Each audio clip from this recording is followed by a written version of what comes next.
읽겠습니다. 시작. 내가 복음을 부끄러워하지 아니하노니 이 복음은 모든 믿는 자에게 구원을 주시는 하나님의 능력이 됩니다. 먼저는 유대인에게요, 그리고 헬라인에게로 복음에는 하나님의 의가 나타나서 믿음으로 믿음에 이르게 하는 기록된 바 오직 의인은 믿음으로 말미암아 살리람과 같으니라. 아멘. 예, 우리가 지난주부터 함께 로마서를 함께 나누고 있습니다. 그래서 지난 시간 지난 주일 예배 때 지난주 이 로마서에서 그 1장의 그 전반부에 사실 이제 바울의 자기의 부르심에 대해서 설명하는 부분이지만 이 복음에 대해서 간결하게 설명하는 그런 부분에서 예수님이 다윗을 통해 나시고 또 미리 약속된 그 예언되어지시고 또 부활하셨다는 그 세 가지 사실로 예수님이 가지는 특이성, 그래서 유일하신 우리의 그 구원자이심을 나타낸다는 것을 우리 함께 나누었습니다. 오늘 마찬가지로 바울은 또 이제 로마로 가고자 하는 그런 마음을 또 전달하면서 이제 복음을 또 한 번 이제 설명하죠. 그러면서 이제 로마서는 계속해서 그 복음을 이렇게 풀어나가는, 전개해 나가는 그런 과정 속에 있는 것입니다. 그래서 1장은 그런 어떤 개념적인 그런 설명이라고 볼 수 있는 거죠. 그래서 오늘 말씀을 읽었는데 복음을 부끄러워하지 않는데요. 당시에는 많은 철학과 로마인 헬라 철학, 또 뭐 그리스로부터 온 그런 신화들, 또 많은 그런 지식들이 있는 그런 시대에 복음을 부끄러워하지 않는다라는 말 같아요. 많은 이론들이 있으니까. 그러나 난 복음을 부끄러워하지 않아. 사실 뭐 유대인들도 복음을 받아들이지 않는 자 많고 헬라인들도 복음을 받아들이지 않는. 사실 뭐 십자가에 달려 돌아가신 그 예수님을 메시아로 믿는다는 게 사실 쉽지는 않죠. 그들의 처형 방식, 가장 극악무도한 그런 죄를 지은 자들이 죽는 그런 형벌이기 때문에. 그래서 어떻게 그런 죄인들, 그런 저주받은 자가 메시아냐는 그런 물음이 생길 수 있는 거죠.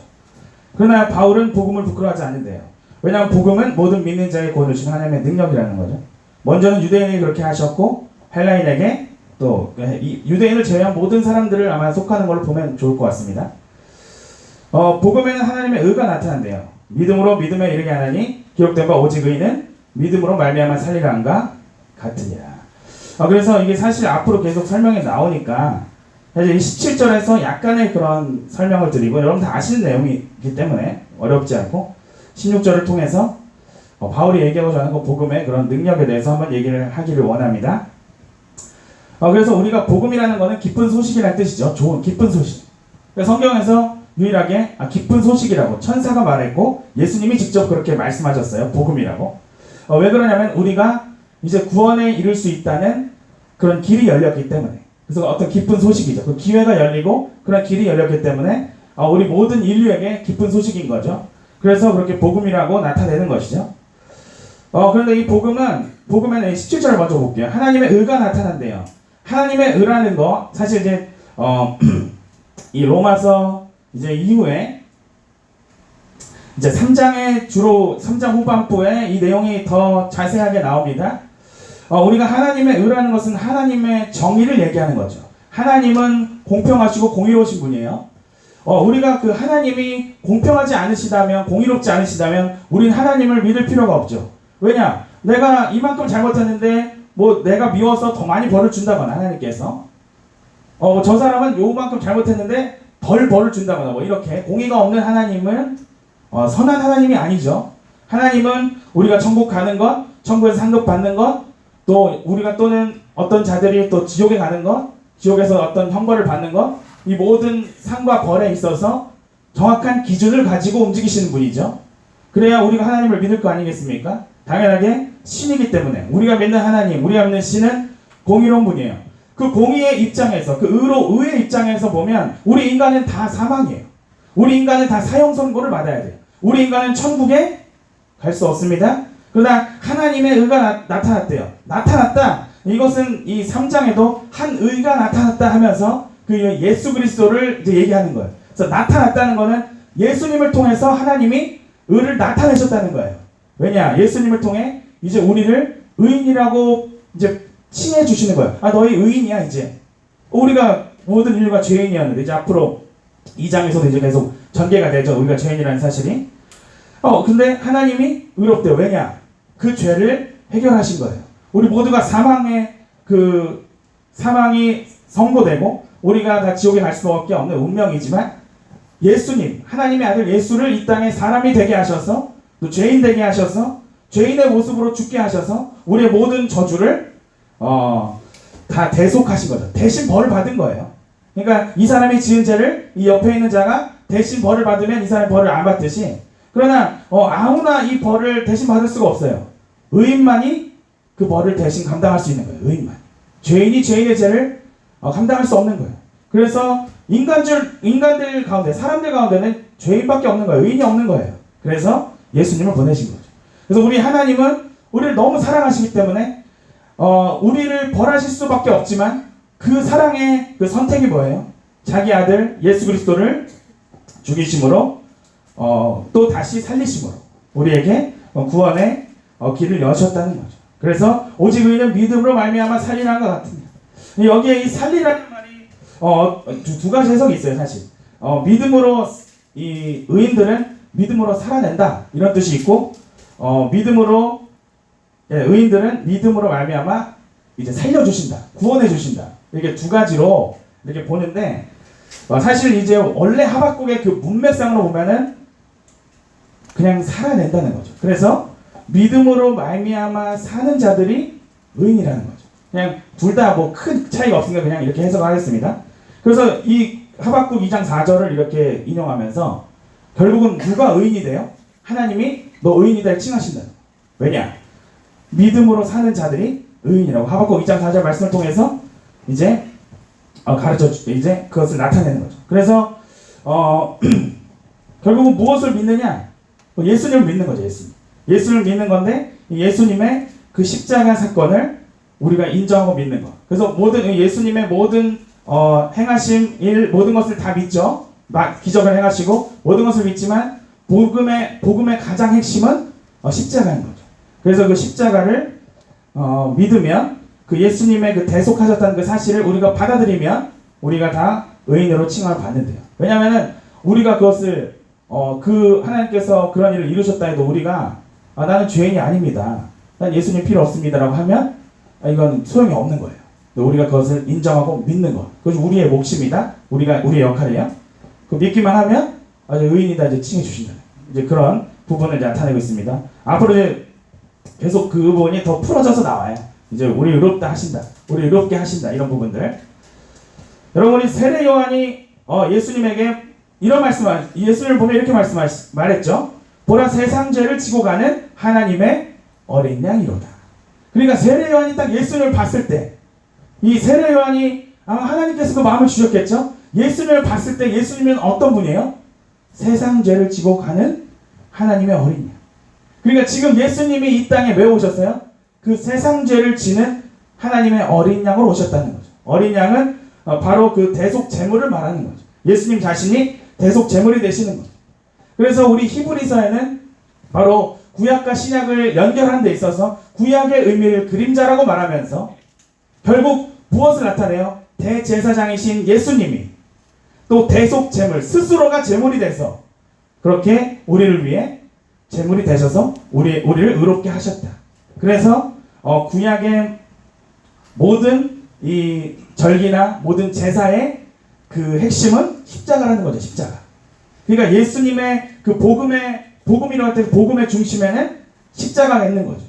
그래서 세례 요한도 그렇게 고백한 거고, 히브리서도 그렇게 얘기하고, 이 고린도전서의 바울을 보고 갈라디아서의 바울을 보면 이렇게 얘기하죠. 십자가에 못 박힌 그리스도를 전하니, 또 예수 그리스도와 그가 십자가에 못 박히신 것 외에는 아무것도 알지 아니하기로 작정하였습니다. 또 갈라디아서는 예수 그리스도의 십자가 외에 결코 자랑할 것이 없는, 그러니까 계속 십자가를 얘기해요. 여러분, 십자가가 중요한 게 아니에요. 십자가를 얘기하는 이유가 뭐예요? 예수님의 그 공생의 기간 중에 가장 마지막 절정, 이 모든 4개의 복음서가 마지막으로 얘기하는 그 십자가 사건, 마지막으로 나타나는 이 대속의 사건을 얘기하는 거예요. 그래서 예수님의 복음의 핵심이 십자가라는 거죠. 그래서 이 바울도 바로 십자가에 못 박힌 예수를 계속 전한 거예요. 그러니까 사람들이 싫어했다. 이렇게 거려했다 뭐 이런 얘기를 하는 거죠. 여러분이 그렇게 예수님을 통해서 여러분이 대속을 받고 여러분 구원을 받는다는 그 사실을 믿으시기를 간절히 축원합니다. 여러분이 믿으신다면 여러분은 의인이 되었다는 거죠. 물론 여러분이 뭐 죄를 안 짓는다, 완전한 의인 되었다는 건 아니에요. 우리는 늘 그 죄를 계속 회개하며 그 죄를 이겨가는 과정 속에 있는 거예요. 그러나 우리가 그러한 삶을 산다면 하나님이 우리를 천국으로 인도하신다는 거예요. 그래서 그것이 오늘 이 로마서 1장 17절에 나오는 그런 내용입니다. 굉장히 이제 함축적이기 때문에 제가 이렇게 좀 설명 어느 정도 그나마 그래도 간단하게 설명을 드렸어요. 그래서 하나님의 의는 하나님이 예수님을 통해서 새롭게 제정하신 그런 정의라는 거죠. 원래의 정의로서는 우리 인간이 다 사망이지만 예수님을 통해서 예수님의 십자가 대속권 이후에는 그것을 믿는 자들은 다 너희는 의인이고 이제 천국 갈 수 있다라고 그렇게 선포하시는 그것이 하나님의 의라는 거예요. 그래서 이제 바울은 자기 의라는 표현을 쓰면서 자기 의는 뭐예요? 유대인들이 스스로 내가 의로워졌다고 여기는 거. 그럼 반대로 하나님의 의는 무엇입니까? 하나님이 직접 하나님의 주권으로 하나님만이 하실 수 있는 하나님이 우리에게 그렇게 결정하시고 하나님을 이렇게 나타내신 그 의라는 거죠. 그러니까 인간이 생성한 것이 아니고 하나님이 생성한 거. 그래서 하나님의 의라는 거예요. 여러분, 그럼 오늘 말씀은 16절을 중심으로 함께 더 많이 나누기를 원해요. 우리 1장 16절 보여주시고 여러분 복음을 부끄러워하지 않는데요. 근데 이 복음은 모든 믿는 자의 구원을 주는 하나님의 능력이 됩니다. 자, 여러분 우리 하나님은 능력의 하나님인 줄 믿습니다. 여러분 우리는 이것을 우리의 삶에 실제적으로 경험하고 그렇게 살아야 돼요.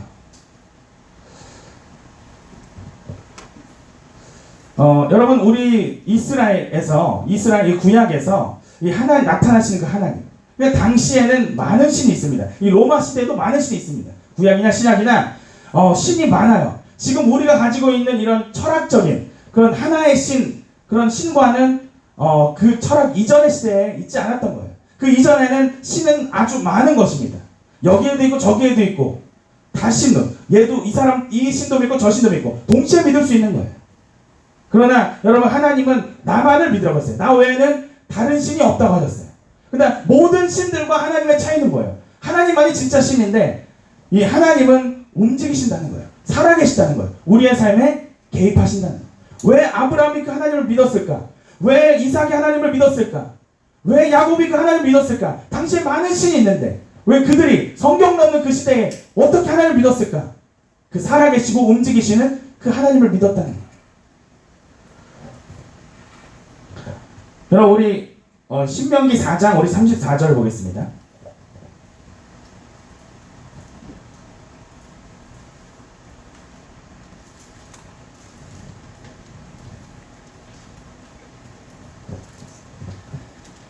예, 한번 읽어보겠습니다.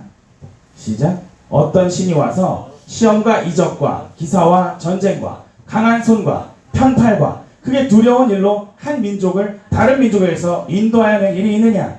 이는 다 너희의 하나님 여호와께서 애굽에서 너희를 위하여 너희 목전에서 행하신 일이라. 우리 한 절 더 읽겠습니다. 이것을 내게 나타내심은 여호와는 하나님이시요 그 외에는 다른 신이 없음을 내게 알게 하려 하심이니라. 여러분 모세가 이렇게 신명기를 통해 이스라엘 백성을 가르쳐 주는데 왜 너희를 그렇게 애굽에서 인도했는 줄 알아? 왜 그렇게 하나님 너희에게 역사하신 줄 알아? 너희가 하나님만이 신이라는 걸 알게 하려고 그렇게 하신 거야. 여러분 우리 신명기 32장 39절 보겠습니다. 네, 같은 내용이기 때문에 그냥 읽고 쭉쭉 넘어가면 좋겠습니다. 네, 시작. 이제는 나 곧 내가 그인 줄 알라. 나 외에는 신이 없도다. 나는 죽이기도 하며 살리기도 하며 상하기도 하며 낫게도 하나니 내 손에서 능히 빼앗을 자가 없도다. 아멘. 그러니까 이 앞구절에는 너희가 믿던 그 신이 과연 어디 갔느냐, 너희를 구해줬느냐, 뭘 해줬느냐. 그러나 나는 어때요? 하나님은 어때요? 하나님은 죽이기도 살리기도 상하게도 낫게도 그렇게 살아계시고 우리의 삶에 역사하신다. 그 이스라엘 백성에게 역사하셨다는 거예요. 여러분 지금 여호와 하나님 예수 그리스도 왜 믿으십니까? 여러분 여러분의 삶에 하나님이 살아계시기 때문에 믿는 줄 믿습니다.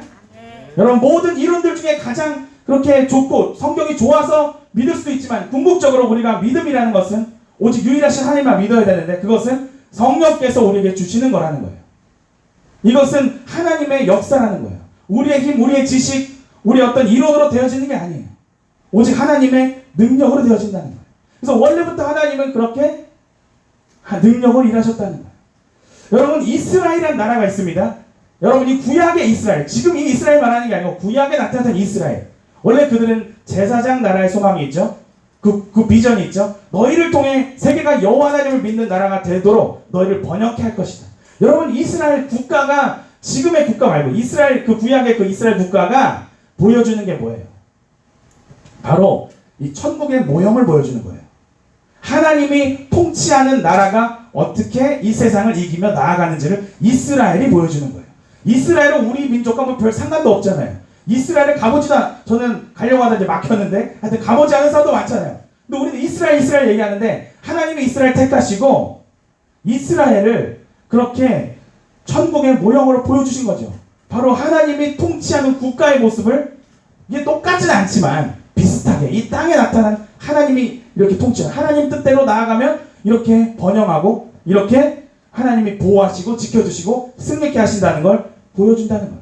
그 국가는 하나님이 나타나게 하셨죠. 바로 아브라함을 택하시고 그의 후손들 중 야곱을 또 택하시고 야곱의 12자녀들이 12지파가 되고 그들이 가나안을 정복하고 그 가나안 정복기 사사시대를 지내서 실제로 사울의 초대 왕이 나타나고 다윗이라는 전성기 왕이 나타나면서 실제 국가를 태동케 하셨어요. 이 모든 이 역사는 하나님이 만든 민족이고 하나님이 만든 국가라는 거예요. 여러분, 우리 하나님은 능력의 하나님이신 줄 믿습니다. 여러분, 그래서 우리 예수님 계속 무엇을 말씀하셨어요? 하나님의 나라, 하나님의 나라, 하나님의 나라, 천국은 이래, 천국은 이래. 여러분, 우리가 지금 꿈꾸는 것은 저 이스라엘도 그런 어떤 모형이지만 진짜 우리가 꿈꾸는 건 뭐예요? 그 진짜 참 이스라엘, 진짜 참 예루살렘, 천국에 있는 진짜 천국, 진짜 하나님이 통치하시는 나라, 진짜 하나님의 나라를 우리가 꿈꾸고 있는 거죠. 여러분, 하나님의 통치에는 하나님의 능력이 나타나는 줄 믿습니다. 하나님의 통치에 하나님의 능력이 나타나요. 여러분이 하나님의 백성이라면 반드시 하나님의 능력이 나타난다는 거예요. 그래서 우리 주님은 하나님의 나라는 너희 안에 있느니라 라고 말씀하셨어요. 여기다 저기다 찾지만 너희 안에 있어. 왜냐? 우리 안에 계신 예수님이 우리를 통치하시기 때문에. 우리 자체가 하나님의 나라, 우리가 죽고 인류가 끝나고 그 이후에는 진짜 완전한 하나님 나라, 영원한 나라가 펼쳐지는 거죠. 그러니까 지금도 우리는 여러분 하나님의 통치를 받는 하나님의 백성인 줄 믿습니다. 아멘. 자, 여러분, 제가 오늘 복음에 대해서 얘기하는데 왜 또 하나님 살아계신 걸 자꾸 얘기하느냐? 여러분, 이 복음이라는 거를 우리가 자꾸 하나의 원리로만 자꾸 생각하기 때문에. 제가 초반부에 오늘 설명한 것은 구원의 원리죠. 왜 예수님이 죽어야 되고, 왜 예수님이 그렇게 하나님이 왜 우리를 사랑하셔서 예수님 보내시고 우리 의의 길이 열린 걸 말씀드렸어요. 원리잖아, 원리. 근데 원리인데 여러분이 지금 예수님을 왜 믿냐 이거죠. 여러분, 홍해 갈라지는 거 보셨습니까? 예수님이 물이 걷는 거 보셨어요? 오병이어 사건 직접 보셨어요? 근데 우리가 믿고 있습니다. 세상 사람들 이해시킬 수도 없어요. 여러분, 근데 우리가 그걸 믿고 있어요. 풍랑을 잠잠케 하신 예수님을 우리가 믿어요. 여러분 안에 살아계신 하나님이 능력으로 역사하시기 때문에 여러분이 이 성경을 인정하고 믿을 수 있는 줄 믿습니다. 아멘. 여러분, 그게 믿음이라는 거예요. 그러니까 이 복음이라는 거는 가만히 있지 않는다는 거예요. 여러분이 처음 일단은 이 첫 번째 우리 이 로마서로 다시 돌아오시면은 여러분, 이 로마서 1장 지난 그 주일에 함께 우리가 나눈 부분, 그 부분에서도 그게 나와요.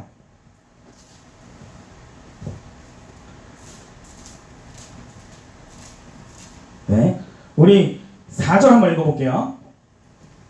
자, 시작. 성결의 영으로는 죽은 자들 가운데서 부활하사 능력으로 하나님의 아들로 선포되셨으니 우리 주 예수 그리스도시니라. 여러분이 앞으로 천국에 간다는 거는 여러분의 몸이 부활한다는 거예요. 여러분의 몸이 부활할 수 있는 소망은 예수님의 부활로부터 시작되는 거예요. 예수님은 원래 신이시고 육신이 없으시지만 육신을 가지고 이 땅에 오셨고 다시 하늘로 가실 때는 어떻게 가셨습니까? 육신을 가지고 가셨어요. 그게 부활의 첫 열매라고 하는 거예요. 여러분, 예수님이 우리를 위해서 죽으시고 다시 사신 그 사건이 바로 권능의 사건이라는 거예요. 왜냐? 모든 죽은 자들 가운데서 부활체로 부활하셨다는 거예요. 그래서 이 1장 4절에도 죽은 자들 가운데서 부활하사 능력으로 하나님의 아들로 선포되셨다. 다시 말하면 증명되셨다. 여러분, 우리를 살리기 위해, 예수님이 뭐하러 부활을 해요? 예수님이 뭐 죽을 필요도 없고 부활할 필요도 없는 분이에요. 왜 죽고 왜 부활하세요?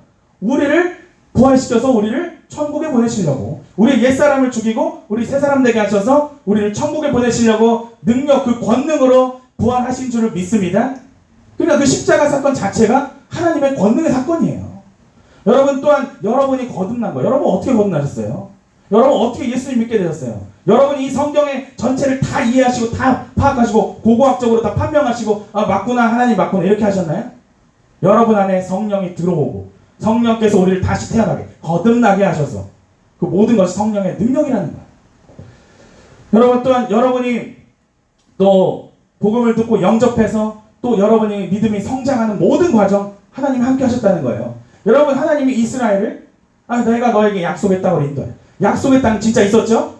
하나님 살아계신 거예요. 진짜 그 약속의 땅이 존재했어요. 그리고 그 약속의 땅에 가기까지 늘 함께 하시며 역사하셨고 그 약속의 땅에서 번성하기까지 늘 역사하시고 함께 하셨어요. 그들이 주님의 말씀 가운데 있는 한. 여러분, 그래서 여러분이 거듭나는 것도 하나님의 은혜고 성장하는 것도 하나님의 은혜고 또 이 삶 가운데 구원의 여정을 걸어가는 것도 하나님의 능력이라는 거예요.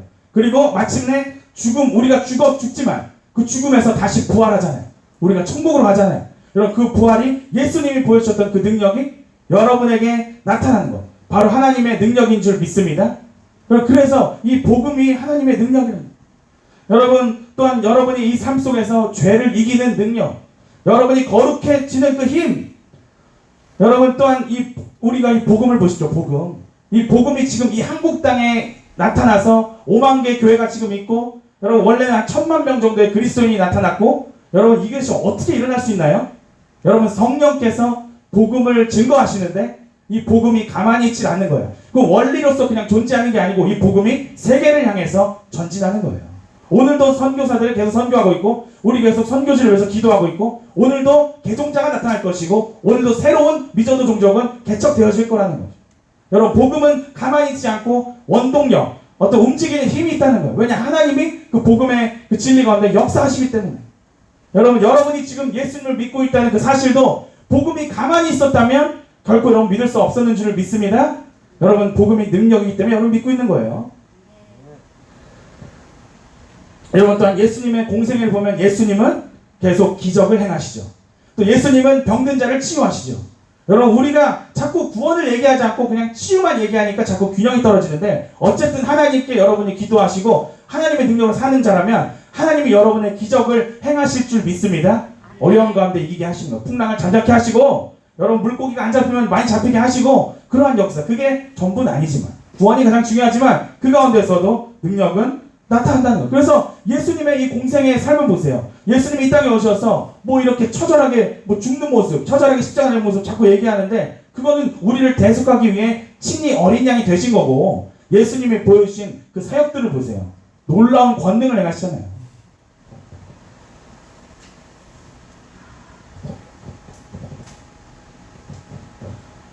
여러분, 또한 우리가 이 구원의 길, 이 사명의 길을 가는 자, 그러니까 구원의 길을 가는 자는 사명이 주어져요. 근데 이 사명의 길을 가는 자들은 하나님이 계속 기적을 행하시는 거예요. 그러니까 이 사도행전을 보니까 이 예수님이 행하셨던 기적이 사도들에게 그대로 나타나요. 이 많은 사람들이 병이 나아요. 또 베드로, 그 어부 출신의 그 베드로가 그가 말씀을 전하는데 수천 명이 동시다발적으로 한 번에 회심을 한 거예요. 여러분, 베드로의 지혜와 지식인가요? 베드로가 가진 능력인가요? 오직 하나님의 능력이라는 거예요. 여러분, 또한 바울과 베드로 둘 다 바로 감옥에서 풀려나는 기적적인 역사를 경험했다는 거예요. 여러분, 그들이 순교하기까지 하나님은 늘 그들을 건져주셨다는 거예요. 여러분, 우리가 이 복음에는 구원의 원리가 있습니다. 구원의 원리를 아는 거 굉장히 중요해요. 그 믿음의 내용이니까.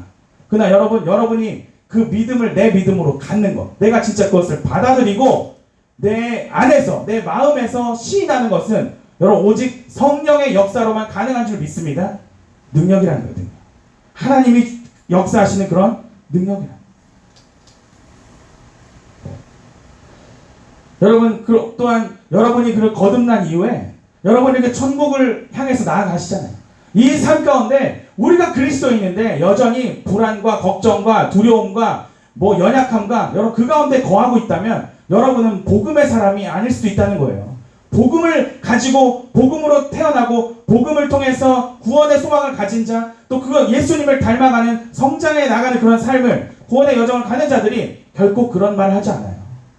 여러분, 이 초대 그리스도인들, 기독교 역사에 많은 그리스도인들은 죽음도 그 믿음을 흔들지 못했어요. 죽음 앞에서도 끝까지 예수님을 부인하지 않았어요. 여러분, 여러분에게 그러한 능력이 임하시기를 간절히 축원합니다.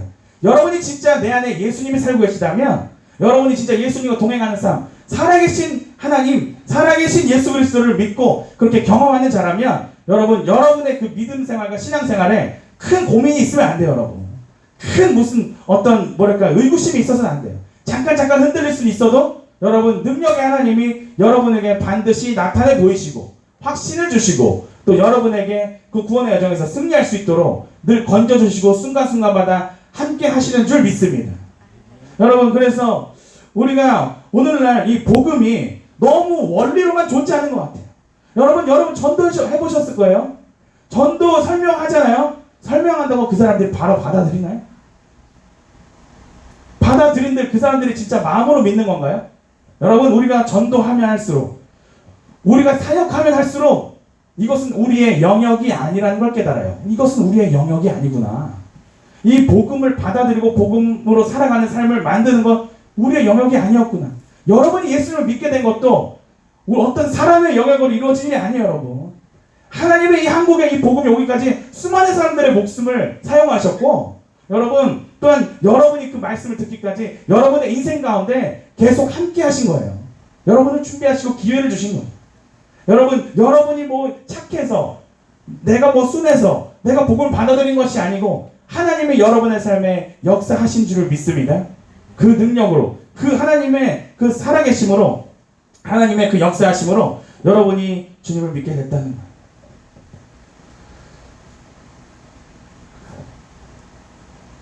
우리 고린도전서 4장 우리 20절 한번 보겠습니다.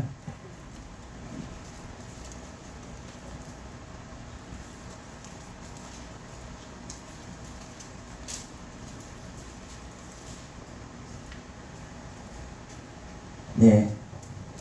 여러분, 똑같이 로마서도 바울이 썼고, 물론 이제 하나님이 감동 주셔서 쓴 건데, 어쨌든 바울이 저자 아닙니까? 이 모든 표현이나 이런 것은 겹칠 수밖에 없어요. 고린도전서 똑같아요. 고린도전서에 끊임없이 능력이 나와요. 또 하나님의 지혜, 하나님의 능력 계속 나옵니다. 왜냐하면 바울이 고린도 지역에서 특별히 그걸 많이 느낀 것 같아요. 왜냐? 모든 걸 두렵고 떨리고 모든 걸 포기한 상태에서 이 복음이 전파되고 갑자기 붕 일어난 거예요.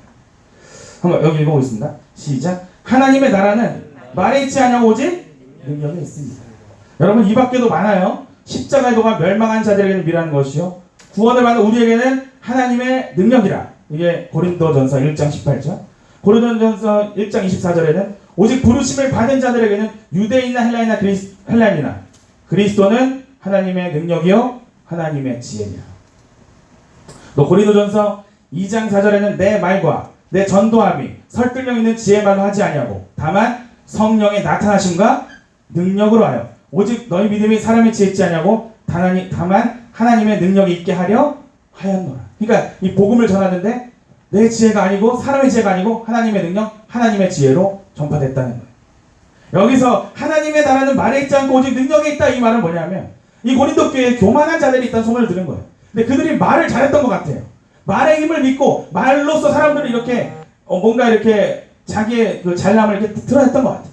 그러니까 바울이 내가 가서 그 교만한 자들의 말을 오직 그 능력을 알아볼 것이다. 그것이 4절이에요. 그리고 5절에서 하나님의 나라는 말에 있지 않냐고 오직 능력에 있습니다. 바울이 뭐라고 하는 거냐면 내가 지금 그 교만하다고 하는 자들한테 가면 내가 알 수 있어. 너희들이 진짜 하나님의 능력을 가진 자지 그냥 말을 가진 자들입니다. 여러분, 그럼 다시 말하면 뭡니까? 여러분, 우리가 그리스도인이라면 여러분 하나님의 능력이 우리 안에 있어야 될 줄 믿습니다. 그냥 우리가 슈퍼맨처럼 초사연처럼 내가 하고 싶은 거 기적을 해고 이런 뜻이 아니고 우리가 사명을 가지고 하나님의 뜻을 이루기 위해서 나아가는 삶이라면 당연하게도 하나님이 능력으로 일하신다는 거예요.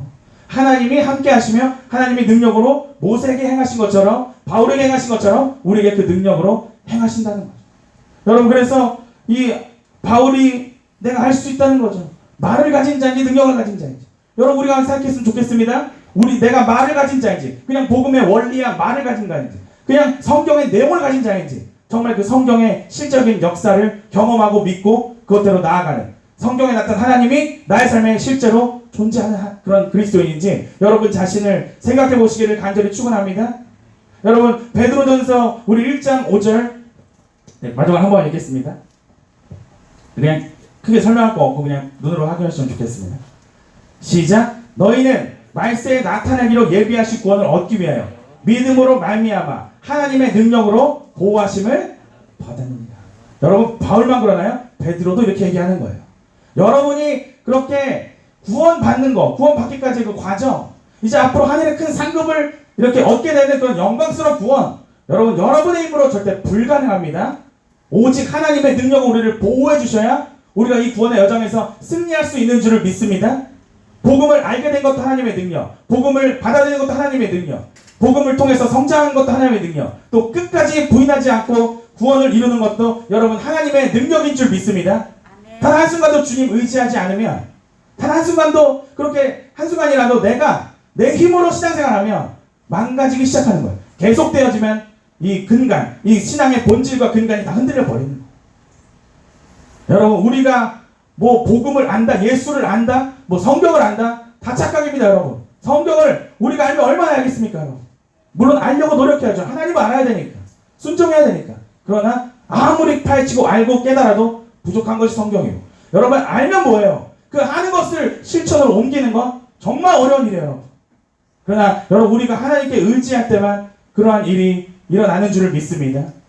여러분, 우리 주님께서는 이 제자들에게 더러운 귀신을 쫓아내며 모든 병과 모든 약한 것을 고치는 권능을 주셨다고 하셨어요. 이것은 마태복음 10장 1절에 나옵니다. 여러분, 또한 누가복음 우리 24장 그 마지막에는 너희는 위로부터 능력이 입혀질 때까지 이 성에 머물러 하셨어요. 그러면서 사도행전에서 여러분 다 아시는 사도행전 1절 8절, 오직 성령이 너에게 임하시면 너희가 권능을 받고 예루살렘과 온 유대와 사마리아 땅까지 이르러 내 증인이 되리라. 여러분, 우리가 복음을 전하는 일, 우리가 증인이 된 일은 우리 삶의 목적이에요. 우리가 그리스도인이라면 이제 죽을 때까지 우리는 예수님을 나타내고 전파하는 삶을 살아야 돼. 이게 벗어날 수가 없어요. 전도도 있고 여러분의 삶을 통해서 모든 것을 통해서 나타낼 수 있는 거예요. 근데 여러분, 그 일이 우리의 힘으로 불가능하다는 거예요. 그래서 예수님도 제자들에게 권능을 주셨어요. 또 이 제자들에게 권능을 주셨지만 또 그 권능을 또 받으라고 또 말씀하셨어요. 그래서 그들이 오순절 다락방 이후에 그 권능을 받고 이 사도행전의 역사, 세계 기독교의 복음화가 계속 나타나게 되는, 그러한 역사하심 가운데 많은 병자가 치유되고 많은 회심자가 나타나고 교회가 탄생하고 교회가 부흥하고, 그렇게 우리 한국에도 복음이 들어오고 한국을 넘어서 정말 중앙아시아나 뭐 중국이나 뭐 아랍권이나 이제 세계가 이제 완전한 복음화를 향해서 나아가고 있다는 거죠. 여러분이 그렇게 하나님의 능력을 경험하시는 여러분 되시기를 간절히 축원합니다. 복음이 그냥 글자로 설명하고 그냥 우리가 말로 그냥 이해하고 그냥 그렇게 난 예수님의 사람이라고 주장할 것이 아니고, 여러분이 진짜 예수님의 사람이라면 예수님의 능력이 여러분의 삶에 나타나야 될 줄 믿습니다. 여러분이 죄를 이겨야 될 것이고, 여러분을 통해서 영혼이 돌아오는 역사가 나타나야 될 것이고, 여러분을 통해 영혼이 양육되어지는 일들이 나타나야 된다는 거예요. 여러분, 물론 모든 사람이 다 막 바울처럼 크게 쓰임 받는다는 얘기는 아니에요. 뭐 저라고 해서 저 같은 평범한 목사가 나 바울처럼 뭐 능력이 있습니다 말할 수는 없습니다. 그러나 우리 각자에게 하나님 주신 분량대로 우리는 하나님의 능력을 충만하게 경험하며 사는 것이 우리에게 중요하다는 거죠. 여러분, 그렇게 하나님의 능력을 경험하는, 하나님 살아계심을 경험하는 그런 복음의 사람이 되시기를 간절히 축원합니다. 여러분, 우리가 그렇게 그리스도임에도 불구하고 안정을 추구하는 사람들, 안정적인 삶을 추구하는 사람들, 여러분, 우리가 그리스도임에도 불구하고 땅에서의 행복과 기쁨을 추구하는 사람들, 아주 비정상적인 거예요. 여러분, 하나님이 함께 하시는 인생, 복음의 능력인데 우리가 안전한 길만 간다는 것은 우리가 비정상적인 그리스도인이라는 거예요. 여러분이 정상적인 그리스도인이라면 여러분 척박한 길을 인도하실 때 당당하게 나아가시기를 간절히 축원합니다. 여러분 우리 요즘에 웨이메이커 뭐 찬양 부르잖아요. 길을 만드시는 분. 우리 주님은 길이 없는 곳에서도 길을 만드시는 줄 믿습니다. 길이 있는 곳만 찾아다니지 마세요. 길이 있는 삶만, 안정적인 삶만 추구하지 마세요. 먹을 것 입을 것 다 챙겨놓고 그 다음 예수님 찾지 마세요. 모든 영역에서 주님을 찾아야 돼요. 여러분이 그렇게 이 세상의 삶 때문에 내 생각과 내 판단으로 순종에 대해서 하나님을 따르는 삶에 대해서 자꾸 제한선을 긋지 마세요, 여러분. 그건 그리스도의 모습이 아닙니다. 그리스도의 능력 온전히 경험할 수 없어요, 그런 사람들은. 오직 하나님의 나라와 그 나라의 확장과 그 사명을 위해서 전진하는 자들, 모든 것을 그 주님의 사명을 위해서 사용하는 자들, 그것이 삶의 목적인 자들에게 하나님의 통치와 능력이 나타나는 줄 믿습니다. 여러분 그렇게 하나님의 능력을 여러분이 그렇게 많이 경험하시기를 간절히 축원합니다. 여러분 우리 마지막 하나만 더 찾았으면 좋겠습니다. 우리 누가복음 우리 10장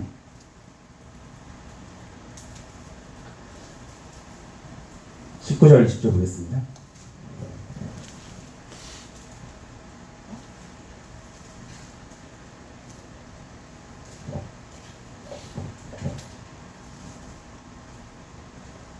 네, 우리 먼저 읽고 마무리하겠습니다. 시작. 내가 너에게 뱀과 전갈을 밟으며 원수의 모든 능력을 취할 권능을 주었으니 너를 해칠 자가 결코 없으리라. 그러나 귀신들이 너에게 항복하는 것으로 기뻐하지 말고 너 이름이 하늘에 기록된 것으로 기뻐하라 하시니라. 여러분 여기서 이 70인의 전도인이 돌아와서 주의 이름이면 귀신들도 우리에게 항복하더이다 이렇게 고백합니다. 그랬더니 예수님이 나도 봤어. 사탄이 하늘에서 번개같이 떨어지는 걸 내가 봤어. 예수님이 이렇게 말씀하세요. 내가 너희에게 뱀과 전갈을 밟으며 원수의 모든 능력을 제할 권능을 주었다고 말씀하세요. 그러면서 너희를 해칠 자가 결코 없으리라. 그리고 한 가지를 더 얘기하시는데 귀신들이 너희에게 항복하는 것으로 기뻐하지 말고 너희 이름이 하늘에 기록된 것으로 기뻐하라. 자 이제 말씀 정리할 텐데 여러분 여기서 두 가지를 알 수 있는 거죠. 일단 이 마지막 말을 통해서 우리는 가장 위대한 기적은 구원이에요. 왜냐하면 우리를 사망에서 생명으로 옮겨지는 있을 수 없는 그런 기적을 하나님이 행하신 거예요. 예수님을 통해서 희생하셔서. 그래서 우리의 가장 큰 기쁨은 천국 소망이죠. 우리가 지금 생명체 우리 기록되어 있고 앞으로 우리는 이렇게 이대로 가기만 한다면 주님의 뜻대로 가기만 한다면 우리는 천국 갈 테니까. 우리에게 그런 소망이 있는 거예요. 그래서 가장 중요한 건 구원의 기쁨인데 근데 분명히 귀신들이 항복했다는 거예요. 악한 권세들이 항복했다는 거예요. 예수님은 더 큰 기쁨을 말씀하셨지만 그 악한 권세를 제어하고 이기는 권능을 또 주셨다고 같이 말씀하셨다는 거예요. 그것을 거부하지는 않으셨다는 거예요. 그럼 여러분이 이렇게 이 땅을 살면서 두려워하고 겁내고 불안할 필요가 없는 거예요, 여러분. 왜냐? 우리는 어차피 죽으면 천국 가니까. 우리가 혹 순교하더라도 우리가 혹 일찍 질병으로 죽게 되더라도 우리는 소망이 넘치는 줄 믿습니다. 우리는 소망이 넘쳐요. 왜냐? 우리는 천국에 기록되어 있으니까. 우리는 거듭난 자고 영접한 자고 예수님의 길을 따르는 자이기 때문에. 또한 여러분 우리가 그 천국에 가기 이전에 이 삶 가운데는 어떻게 하세요? 권능을 주신대요. 아무도 우리를 해칠 수가 없대요. 여러분 복음을 가진 자는 반드시 평안과 기쁨이 임하는 줄 믿습니다. 왜냐? 아무도 우리를 해칠 수 없어. 우리의 목숨을 혹 앗아간다 한들 가져간다 한들 우리를 결코 지옥에 보낼 수 없어요. 우리는 반드시 천국에 갈 거예요. 여러분의 삶에 여러분 살아서는 하나님과 함께 하시고 하나님 통치하시는 삶을 사시고 죽어서는 영원한 하나님의 나라에 들어가는 그런 복을 얻으시기를 간절히 축원합니다. 여러분 그러나 그렇게 하기 위해서 여러분이 여러분의 모든 상황과 모든 삶의 영역을 하나님께 맡기셔야 돼요. 그게 통치를 맡기는 거예요. 그게 하나님의 주권을 인정하는 거예요. 여러분이 복음이 능력으로 그렇게 나타나기 원하고 그렇게 능력의 사람으로 살아가기 원한다면 여러분의 먹고 사는 문제, 여러분의 직장, 가정, 교회, 관계, 사역 모든 일을 하나님의 통치로 맡기셔야 돼요. 그렇게 하지 않으면 복음의 능력으로 나타나지 않아요. 여러분의 삶에 그 복음이 하나님의 능력으로 나타나시기를 간절히 축원합니다. 여러분이 거듭나셨고 여러분이 예수님을 영접하셨고 여러분이 예수님을 따라간 삶을 사셨습니다. 그러나 어느 시점부터 뭔가 멈춰져 있고 이 초기에 그냥 아주 어린아이 같은 신앙에 머물고 있다면 이제 여러분 거기서 탈피하세요. 여러분이 여러분을 통해서 베드로가 경험했던, 바울이 경험했던 그런 영혼이 돌아오는 역사, 그런 귀신을 쫓고 정말 악한 권세들을 제하는 권능, 죄를 이기며 그렇게 거룩한 삶을 이뤄내는 그 인생, 그럼 그것을 여러분이 반드시 그렇게 누리고 이뤄내셔야 될 줄 믿습니다. 우리가 하나님께 의지한다면, 우리가 하나님의 능력 앞에, 주님의 통치 앞에 우리 자신을 다 내어놓는다면 반드시 이러한 역사가 나타나게 될 줄 믿습니다. 여러분, 우리 더 이상 우리가 지금 이 상황 속에서 정말 이 마이너스 성장이 한국교회, 여러분 이 전염병 사태로 위축되어지는 한국교회, 여러분 그러나 복음은 변화하지 않고 복음은 늘 그대로 있습니다. 복음은 능력을 행할 준비를 하고 있어요. 복음을 가지고 살아갈 자들이 필요한 거죠. 여러분, 우리가 지금의 상황을 보고 위축되지 않기를 간절히 축원합니다. 여러분, 하나님이 일하실 것이고 하나님이 그렇게 예수님이 승천하시고 그 이후부터 지금까지 복음은 단 한 번도 멈추지 않았습니다. 여러분을 향한 하나님의 역사도 절대 멈추지 않아요. 오늘이 가장 불행한 날이라고 해도 하나님은 여러분과 함께 하시며 그것을 이기게 하실 줄 믿습니다. 여러분, 우리 한국교회가 다시 부흥하게 될 줄 믿습니다.